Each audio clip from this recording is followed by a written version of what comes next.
Hello friend, कसे आहात तुम्ही सगळे? वेलकम टू बाबा सोंबेकर. आज मी तुम्हाला रॅम्बो केक डिझाईन दाखवत आहे. हे मी 50 ग्रॅमचे प्रीमिक्सने बेस बनवून घेतले. स्पॉन्ज असे मी टोटल 6 कलरचे 6 बेस 6 स्पॉन्ज बनवून घेतले. हे सारखं स्लिप होत असल्यामुळे त्याला मी उलटं करून ठेवले पिवळ्या कलरच्या स्पॉन्जला. तर तुम्ही बघू शकता, याला मी नॉर्मल वॉटरने सोकिंग केले. रॅम्बो फ्लेवर केक आहे. 1 kgचा केक आहे हा फ्रेंड. आता मी हे पायपिंग बॅगमध्ये क्रीम भरून अशी सगळीकडे पसरवत आहे. याने काय होईल, आपलं डिझाईन आपले चौकोन एकदम बरोबर कट टू कट बनेल आणि क्रीम पण सगळीकडे बरोबर लागेल. आता मी याच्यावरती बटरस्कॉच टाकले मी फर्स्ट टाईमला. ओके, बटरस्कॉच फ्लेवर ॲड केले. असे मी टोटल 6 स्पॉन्ज करून घेतले. हे बघा फ्रेंड, थोडं हे फक्त 50 ग्रॅमचं स्पॉन्ज असल्यामुळे एकीकडे जास्त झाले आणि एकीकडे कमी झाले. ते ठीक आहे, आपण क्रीममध्ये कवर करून घेऊया. आणि रॅम्बो केक म्हटल्यावर आपल्याला कलरफुल आतमध्ये पाहिजे, त्यामुळे मी 6 कलर करून घेतले 1 kgचा. आणि 1 kgमध्ये मी 300 ग्राम प्रीमिक्स यूज करते आणि हाफ kgमध्ये 150 ग्राम. तर त्या हिशोबाने एक लेहरला 50 ग्रॅमचे मी प्रीमिक्सने बेक करून घेतले. असे 6 वेळा मीने स्क्वेअर टिनमध्ये बेक करून घेतलेलं आहे. तर कोपऱ्यामध्ये बघा तुम्ही मी कसं क्रीम लावत आहे, त्यामुळे आपला चौकोन एकदम बरोबर होईल, एकदम शेपमध्ये राहील. आणि गोल आकारापेक्षा चौकोन आकार हा केकमध्ये फिनिशिंग यायला खूप वेळ लागतो. त्यामुळे आता मी रोज फालुदाचा फ्लेवर ॲड केले, क्रश केले. आणि हा पर्पल कलर बोलू शकतो आपण, त्या कलरचा मी स्पॉन्ज करून घेतला आहे. आणि पाणी नॉर्मल वॉटरने सोकिंग करून घेतले आणि आपलं व्हिप क्रीमनेच पॅकिंग बॅगमध्ये भरून असं टाकायची. ही इझी ट्रिक आहे बिगनरसाठी, तर खूप म्हणजे लवकर होईल असं केल्याने. लवकर म्हटलं की एकदम शेप बरोबर येईल ह्यामध्ये चौकोन केकचे, स्क्वेअर टिनमधले स्क्वेअरचे. तर त्यामुळे तुम्ही बघा मी कशी कोपऱ्यामध्ये क्रीम टाकून चौकोन एकदम बरोबर शेप शार्प एजेस ठेवत आहे. सर्कलमध्ये तर खूप पटकन गोल बनतो, म्हणजे पटकन होतो सर्कल. आम्ही स्ट्रॉबेरी फ्लेवर क्रश टाकले आता. तर आता मी आपलं रेड कलरचं स्पॉन्ज ठेवून हे थोडे तुकडे वगैरे झालेले तर ते ठेवायचे काढून, नंतर मग आपल्याला असे प्रकारे लावू शकतो ते. आणि काय 50 ग्राम प्रीमिक्सने म्हटलं की थोडं काढायला पण मला म्हणजे खूप स्पॉन्ज रेडी करायला पण थोडं हे झालं प्रॉब्लेम, म्हणजे खूप छोटे आले स्पॉन्ज. ठीक आहे, आता क्लायंट जसे आपल्याला ऑर्डर देतील त्या हिशोबाने आपल्याला कवर करावं लागतं. तर तुम्ही यामध्ये 50 ग्रामच्या पेक्षा तुम्ही 60-70 ग्राम घेऊन मी 6 कलर करून घेतले. तुम्ही 5 कलरही करून घेऊ शकता, तुमची मर्जी. आतमध्ये रॅम्बो कलर जर क्लायंटला पाहिजे असेल तर मी 6 कलर दिले, तुम्ही 5-4 पण देऊ शकता. मग आपला स्पॉन्ज थोडा मोठा जाडसरपणा बनवू शकतो. तर मी 6 करून घेतले.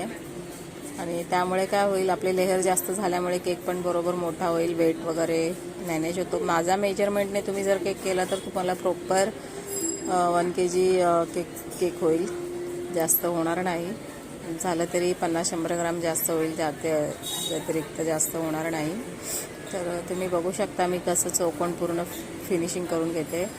आता मी हा आहे टेस्टो क्राफ्ट म्हणून एक कंपनी आहे, तर त्याच कंपनीचा मी क्रश यूज करते. खूप टेस्टी लागतो हा खायला. तर म्हणजे केकमध्ये फिलिंग याची टेस्ट खूप ॲडव्हान्स फिलिंग वाटते ही. बाकी तर आपली नॉर्मल म्हणा मग ब्रँड आहेच. बघा तुटलेला स्पॉन्ज मी कसं घालून घेत आहे आतमध्ये. असे प्रकारे आपण ठेवून स्पॉन्जला नॉर्मल वॉटरने सोकिंग करून घेतले. आणि आता हा ग्रीन कलर, असे मी टोटल 6 कलर करून नॉर्मल क्रीममध्ये मी फ्लेवर ॲड नाही केले, पण क्रीमच्या वरती मी क्रश ॲड केले. त्यामुळे आपला केक 6 फ्लेवर यामध्ये गेला आहे फ्रेंड, तर त्यामुळे एकदम टेस्टी लागेल आपला केक. तर टेस्टमध्ये तर काय आपल्याला आपण बोलू शकत नाही की क्लायंट आपल्याला म्हणजे चांगला केक नाही आहे असं बोलणारच नाही आहे. त्यांना 6 फ्लेवर केक खायला भेटणार आहे. त्यामुळे तुम्ही बघू शकता की आपला केक कसा रेडी झाला आहे. आणि अजून काही तुम्हाला प्रश्न विचारायचे असेल तर तुम्ही मला कमेंट करून विचारू शकता. हा आपला 5वा झाला कंप्लीट. आता 6वा कलर मी वरती ठेवणार आहे. त्याच्यावरती आता मी आधी चांगली फिनिशिंग करून घेते. फिनिशिंग आपल्याला चौकोनचे एजेस स्टार्टिंगपासूनच करत यावं लागेल, नाहीतर एकदमच होणार नाही. कोपरे एकदम चौकोन. आता मी पायनॅपलचा क्रश यूज केला आहे फ्रेंड. असे मी 6 स्टार्टिंगला बटरस्कॉच, रोज फालुदा, मग नंतर स्ट्रॉबेरी आणि मँगो, पायनॅपल असे फ्लेवर मी आता ॲड केले आहे. आणि हा आपला वरचा क्रम कोट करून घेत आहे. वरचा आता फ्लेवर लास्ट आपला स्पॉन्ज आहे ब्लू कलरचा. बघा चौकोन बघा तुम्ही किती चांगला म्हणजे आपला रेडी झालेला आहे. नाहीतरी चौकोन केक बनवायला म्हटलं की खूप वेळही जातो आणि लवकर फिनिशिंग येत नाही. त्यामुळे म्हणजे फिनिशिंग येत नाही म्हणून मग आपल्याला थोडंसं हेडक होतो. पण ठीक आहे, ओके, मी तर केले. आता तुम्ही ही त्या ट्रिकने करा. पायपिंग बॅगमध्ये व्हिप क्रीम टाकून नॉर्मली असे केल्याने आपली चौकोन स्क्वेअर एकदम बरोबर येते. आणि हे कट केल्यानंतर तर खूप चांगलं वाटेल. आता क्लायंटला आवडेल हा फ्लेवर आणि हा डिझाईन तरी. आणि त्यांनी मला समोरून सर्कल कलरचा डिझाईन दिलेला आहे फ्रेंड आणि सांगितले की स्क्वेअरमध्ये बनवा तुम्ही. म्हटलं ठीक आहे, आता क्लायंट जे बोलतील ते आपल्याला ऐकावंच लागेल. आपला स्क्वेअर टीमचा केक स्क्वेअरमध्ये रेडी झालेला आहे. बघू शकता तुम्ही किती चांगला म्हणजे आपले एजेस झालेले आहेत चौकोनचे आणि किती छान दिसतोय. म्हणजे कुठेही कमी जास्त क्रीम लागत नाही यामध्ये. पायपिंग बॅगने भरून घेतल्यावर सगळीकडे इक्वली स्प्रेड होते. हे बघा थोडा वेळ जातो म्हणजे पायपिंगमध्ये भरा मग केकवरती अप्लाय करा. पण ठीक आहे ना, ओके, आपला केक म्हणजे एकदम चांगला फिनिशिंग येतो तर तेवढं तरी आपण करू शकतो. बाकी तुम्हाला काही विचारायचं असेल तर विचारून घ्या फ्रेंड. तसे तरी मी केक शिकवताना 1-2 टिप्स तुम्हाला सांगतच असते. हा केक पण आपला आता होत आलेला आहे. रॅम्बो फ्लेवर आणि रॅम्बो डिझाईन. कोणी वरतून फक्त रॅम्बो डिझाईन करतात आणि आतून आपले नॉर्मल स्पॉन्ज ठेवतात. सगळ्या आपली रेसिपी आहे. तर मी हे पूर्ण रॅम्बोचे फ्लेवर दिलेत, कलरसुद्धा दिले आणि वरतून रॅम्बो डिझाईनसुद्धा मी दिलेली आहे. तुम्ही बघा, पूर्ण स्किप करू नका फ्रेंड्स. आणि व्हिडिओ आवडला असेल तर एक लाईक शेअर तर नक्की करा, सबस्क्राईब करा.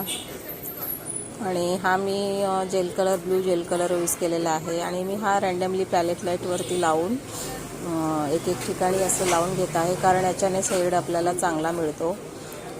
एकीकडे कमी जास्त शेड असे आपल्याला मिळते. आणि मला असंच पाहिजे होता, सगळीकडे इक्वली एकसारखा कलर नाही पाहिजे होता, म्हणून मी असं पॅलेट लाईटवरती कलर अप्लाय करून केकला अप्लाय केला आहे. जर सगळीकडे सेम कलर पाहिजे असला असता तर आपण डायरेक्टली केक क्रीममध्येच कलर टाकून सेम कलर करून घेतलो असतो. पण मला कमी जास्त कलर पाहिजे होता म्हणून मी पॅलेट लाईटलाच कलर लावून मग ते शेड दिले. आणि नंतर हा पाण्याचा स्प्रे केला मी. पाण्याचा स्प्रे केल्याने आपल्या केकची फिनिशिंग बघा तुम्ही किती पटकन माहिती पडत आहे तुम्हाला की किती क्लीन आणि नीट म्हणजे एकदम छान फिनिशिंग येते. म्हणून मी तुम्हाला प्रत्येक व्हिडिओमध्ये सांगत असते की तुम्ही पण लास्ट फिनिशिंग देताना पाण्याचा स्प्रे करत जावा. त्याने आपली क्रीम थोडी ड्राय पण झाली असेल तर सॉफ्ट होते आणि फिनिशिंग खूप चांगली येते. त्याने एजेस खूप चांगले येतात. तुम्ही स्क्वेअरमध्ये सुद्धा आणि सर्कलमध्ये सुद्धा पण मी सांगितलेच आहे की किती छान आपला एजेस निघतात म्हणून. आणि तुम्ही तर आता डेमो बघितलंच आहे की आधी आपला केक कसा होता आणि पाण्याचा स्प्रे मारल्यावर कसा एकदम एजेस त्याचे चांगले झाले आहेत. आता हे वरतून मी आता पूर्ण झालेलंच आहे. आता मी कलरने आपले 6 कलर करून घेणार आहे. हा आपला पहिला ब्लू कलर आहे. ब्लू कलरने वरती मी आपला रेनबो डिझाईन बनवून घेणार आहे. फ्रेंड्स, ते लोकांनी समोरच्या क्लायंटनी बघा, तुम्हाला मी दाखवेलच आता की कोणता त्या लोकांनी मला डिझाईन दिला होता सर्कलमध्ये आणि स्क्वेअरमध्ये बनवायला सांगितलेला. तर हा टास्कच बोला, म्हणजे की किती स्क्वेअरमध्ये खूप टाईम जातो. तरी मी कवर करून घेतले. तुम्हीही प्रॅक्टिस करा. प्रॅक्टिस केल्याने पूर्ण आपल्याला प्रॉपर जमते. तर हे बघू शकता, हा बघा केक असा त्याला क्लायंटने मला डिझाईन दिला होता सर्कलमध्ये. आता मी टूथपिनने थोडंसं मार्क करून घेते, कारण आपल्याला मग नंतर कमी जास्त जागाचा एक अंदाजा भेटतो. कमी जास्त बरोबर लाईन वगैरे येतात. त्यामुळे तुम्ही पण हे ट्रिक करत जावा. डायरेक्टली क्रीम अप्लाय केल्याने कधी कधी आपलं लाईन वगैरे छोटे मोठे असे होतात. हे एक टूथपिनने करून घेतल्याने आपल्याला आयडिया भेटते. मधोमधून स्टार्ट करू शकतो आपण. हा ब्लू कलर झाला माझा. आता ग्रीन कलर बहुतेक मी आता ग्रीन कलरच करून घेत आहे मी. हा ग्रीन कलर. आणि आता नंतर असे मी जेवढे कलर ह्यावरती बसू शकतो तेवढे कलर मी करून घेतले आहे. हा पिवळा कलर आणि नंतर मग रेड, मग परत बहुतेक ग्रीन, असे मी 4-5 कलर ह्यावरती कवर करून रेनबोचा थीम रेडी करून घेतला आहे. हे तुम्ही बघा फ्रेंड, ज्यांनी कस्टमरनी जो डिझाईन जसा दिला तसा मी रेडी केलेला आहे. आणि व्हिडिओ आवडला असेल तर लाईक करा, सबस्क्राईब करा. ओके फ्रेंड्स, चला तर मग मी व्हिडिओ बंद करते. बाय.